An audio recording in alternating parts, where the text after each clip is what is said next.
प्यारे बच्चों, आज मैं आपको वर्कशीट नंबर 23 ठोस आकारों का चित्रण के बारे में बताऊंगी।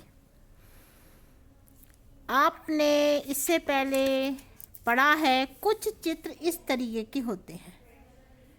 इस तरह की जो आकृति है, मान लीजिए ये कॉपी का ये जो एक पेज है, इसमें कुछ लंबाई है और कुछ चौड़ाई है और दोनों अलग अलग हैं, तो ऐसी आकृति को हम आयत कहते हैं। इसी तरीके से ये वाली जो आकृति आप पढ़ चुके हैं, इसे हम वृत्त कहते हैं। ये आकृति 2 डायमेंशन होती है। इसमें मतलब लंबाई और चौड़ाई होगी, ऊंचाई नहीं होगी या गहराई नहीं होगी। सिंपल से हम पेज को इस तरीके की रूप में दे दें तो आपको पता है इसमें 3 भुजाएं हैं, तो ये आकृति आपकी त्रिभुज कहलाती है। इसी तरीके से इसमें 4 भुजाएं हैं, तो इस वाली आकृति को हम चतुर्भुज कहते हैं। यहाँ पे 4 भुजाएं हैं पर आपस में बच्चों बराबर हैं, तो आपको पता है इस आकृति को हम वर्ग कहते हैं। अब आइए हम कुछ और आकृति लेते हैं। जैसे फॉर एग्जाम्पल मैं एक ये डिब्बा लिया हुआ है, इसको मैं उठा रही हूँ, तो इसमें कुछ बच्चों थोड़ी सी मोटाई है। तो जिनमें मोटाई होती है, लंबाई और चौड़ाई के अलावा कुछ मोटाई भी हो, ऐसी आकृति को हम 3 डायमेंशन फिगर कहते हैं। मतलब लंबाई भी है और चौड़ाई भी है और ऊंचाई भी है। तो आपने अपने दैनिक जीवन में बहुत सारी आकृतियाँ देखी होंगी बच्चों। ये जो डिब्बा है, इसमें लंबाई है, ये वाली, ये आपको लंबाई दिख रही है और ये आपको चौड़ाई दिख रही है और ये जो है आपको ऊंचाई दिख रही है। तो इनमें से कौन सी आकृति डिब्बे के आकार की आप देख रहे हैं? ये वाली जो आकृति है डिब्बे के आकार की है, इसको हम घनाभ कहते हैं, जिसमें लंबाई, चौड़ाई और ऊंचाई अलग अलग है। और जिसमें लंबाई, चौड़ाई और ऊंचाई एक सी होती हैं, आप अपने लूडो वगैरह खेलते हैं, आपने डाई देखी है जिसमें 1 2 3 4 5 6 नंबर लिखे होते हैं, तो उसमें आप देखते हैं लंबाई, चौड़ाई और ऊंचाई बराबर है, उस आकृति को हम घन कहते हैं। इसी तरीके से फॉर एग्जांपल ये मैं पेन लिए हुए हूँ, ये वाली जो आकृति है उसे बेलनाकार है, तो इसको हम बेलन कहते हैं।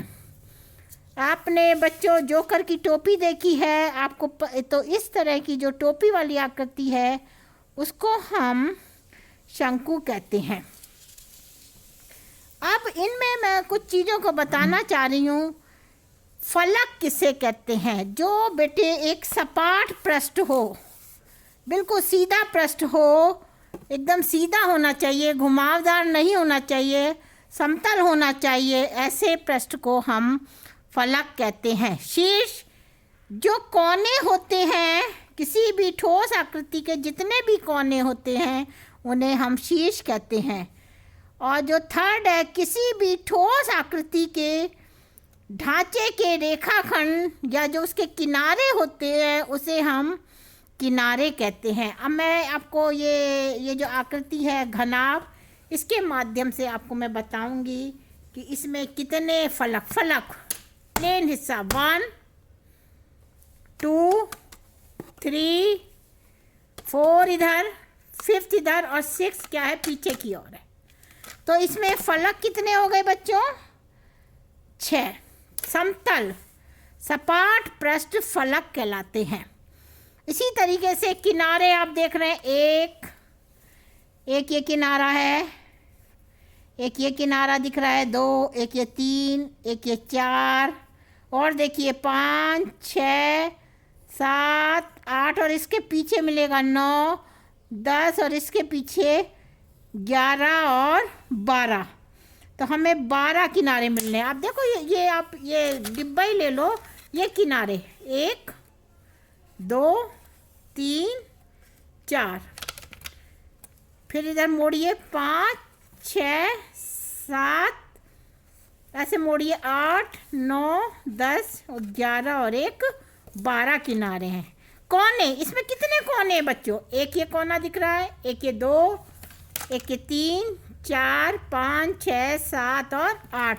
ये जो कोने हैं, ये आपका घनाभ की आकृति है। ये कोने आपको दिख रहे हैं ना बेटे, लाल से तो मैंने किनारे बनाए हैं, लाल से तो किनारे बनाए हैं, और ये जो कोने हैं मैं बिंदु बना रही हूँ, 1, 2, ये बिंदु बना रही हूँ मैं, 3, 4, 5, 6, 7 और 8। तो इसमें किनारे कितने हो गए? 12, और शीर्ष कितने हो गए? ये जो बिंदु से बनाए हैं वो शीर्ष है, शीर्ष कितने हो गए? 8। अब थोड़ा सा मैं इसको देख रही हूँ, यदि फलक और शीर्ष को जोड़ दो तो 8 और 6 14 होते हैं। ऐसे किनारे में यदि हम 2 जोड़ दें तो जो फलक और शीर्ष का योग होता है वो आपके किनारे में यदि हम 2 जोड़ दें उसके बराबर होता है। फलक को हम F से लिखते हैं, शीर्ष को हम V से लिखते हैं, किनारे को हम E से लिखते हैं। F + V = E + 2। तो ये वाला एक फार्मूला हर किसी के लिए लगता है। इसी तरीके से घन की भी सारी भुजाएं बराबर हैं, तो घन में भी फलक 6 हो गए, किनारे 12 हो गए और शीर्ष क्या हो गए? 8। अब मैं थोड़ा सा आपको बेलन की एक कोई आकृति लेते हैं और उसके माध्यम से हम बताएंगे कि बेलन में कितने फलक होंगे, कितने शीर्ष होंगे, कितने किनारे। बच्चों ये बेलन की आकृति है। मैंने कहा जो सपाट पृष्ठ होते हैं उन्हें फलक कहते हैं। एक ये सपाट पृष्ठ है, सीधा है, और एक ये सपाट पृष्ठ है। तो इसमें 2 फलक हो गए, तीसरा तो घुमावदार है फलक। तो जो सपाट पृष्ठ है वो कितने हो गए बेलन में? 2। किनारा आपको एक भी नहीं दिख रहा, किनारा क्या हो गया? 0। और शीर्ष भी क्या हो गया? इसमें शीर्ष कहीं कोई कोना नहीं है, कहीं कोई कोना नहीं है, शीर्ष भी 0 हो गया। यदि हम इस फार्मूले को लगाएंगे तो ये इसमें लगेगा। फलक के स्थान पे 2 लिखा, शीर्ष के स्थान पे 0, 2 और 0 मिलके 2 हो गए, ये 0 है, ये भी 2, तो दोनों चीज़ें आपस में बराबर हैं। इसी तरीके से फॉर एग्ज़ाम्पल मैं शंकु की आकृति ले रही हूँ, जो इस तरह की टोपी बनी हुई होती है। बच्चों एक इसका ये जो नीचे वाला सीधा है फलक, सपाट फलक है, और एक ये तिरछा फलक है। तो हम सपाट फलक को यहाँ पे ले रहे हैं। यहाँ पे फलक कितने हो गए? 1। किनारा एक भी नहीं है, और शीर्ष भी क्या है? इसमें एक है, एक कोना है, ऊपर वाली जो नोक है वो क्या है? शीर्ष है। यदि इस फार्मूले में लगाएं आप तो ये आपको सिद्ध हो जाएगा कि जो फलक प्लस शीर्ष जो होते हैं वो किनारे + 2 पे। यहाँ पे हम फलक को सपाट पृष्ठ से हम फलक कहला रहा है, घुमावदार को फलक को हम यहाँ पे नहीं मेंशन कर रहे हैं। यदि घुमावदार आप और ऐड कर देंगे तो बेलन में 3 फलक हो जाएंगे और शंकु में आपके 2 फलक हो जाएंगे। घुमावदार को हम नहीं ऐड कर रहे, केवल जो सपाट पृष्ठ है उसको ही हम यहाँ पे फलक दिखा रहे हैं। अब आइए, मान लीजिए कुछ आकृतियाँ हैं, इसको हम खोल दें। आप मान लीजिए माचिस की डिब्बी है, उसे खोल के देखिएगा ज़रा, खोल के उसको इस तरीके से आप लिटा दें तो ये आकृति किससे मिलेगी? देखिए इसमें बेटे 6 फलक है ना, तो 1 2 3 4 5 और एक 6, तो ये वाली आकृति आपकी इससे मिल जाएगी। ठीक है। इसी तरीके से बेलन में 2 तो गोले हैं, ऊपर नीचे 2 गोले हो गए, बीच में ये इस तरीके का फलक है जो घुमाव करके हमने लिखा है, तो ये इससे मिल गया। शंकु में 1 गोला है, 1 वृत्त है और बाकी ये इस तरीके का है, ये इससे मिल गया। और ये जो है, यदि आप इस तरीके से एक कागज़ काटिए, इन चारों की नोक मिला दीजिए तो आपकी इस तरह की आकृति मिल जाती है। इस वाली आकृति का नाम है पिरामिड। तो ये पिरामिड से मिल गया। तो इस तरीके से ये जो ठोस आंकड़ों का चित्रण है वो मैंने आपको बताया है। इसकी हेल्प से आप 15.1 एक्सरसाइज को भी कर सकते हैं।